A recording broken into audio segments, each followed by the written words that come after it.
The Effigy of Doom. A Thrilling Mr. Bubbles Adventure by J. Linseed Grant. The old woman's smile was sawtoothed and sly as she stepped out into the lane, blocking their path. Her lank grey hair hung wild around her domed head, almost hiding the carrion crow gleam of her sunken eyes. "For many a silvered moon have I worked," she said, her voice a charnel whisper on the dry air. "And through strange devices have I made tight the 9-witch knot, and brought vapours sulphurous befouled from the poisoned earth. I have wrought your doom." Sandra dropped her egg sandwich in surprise. Mr. Bubbles only stared, his tail flicking from side to side. The woman reached under her soiled petticoats and brought out the fruition of her work. In her hands she held the crude clay figurine of a horse, a figurine which had dark thorns thrust into the eyes, the ears, the rump, and blunted limbs. "See," she said, "and your beast's own hair is tied close to this effigy, that each thrust of my curse upon him will cut the deeper."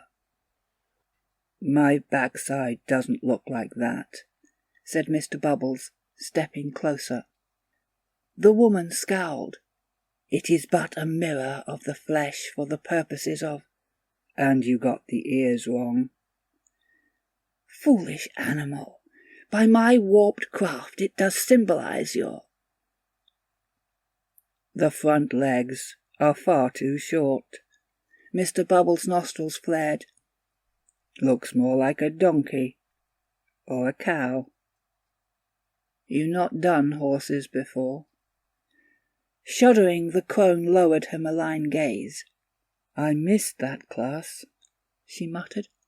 "Obviously." The slightly psychotic pony shook his great head and trotted over to the fallen egg sandwich. Sandra and the old woman stared at each other. "It was a jolly good try," said Sandra, trying to sound encouraging. "I liked the nose." The woman sighed. "Is he going to trample my fragile skull with his monstrous iron hooves, and send me to the nether pits of hell with scarce a thought?" They watched Mr. Bubbles as he ate, fragments of yolk gold against his huge ivory-coloured teeth. "Probably," said Sandra, "unless you can leg it before he finishes that sandwich."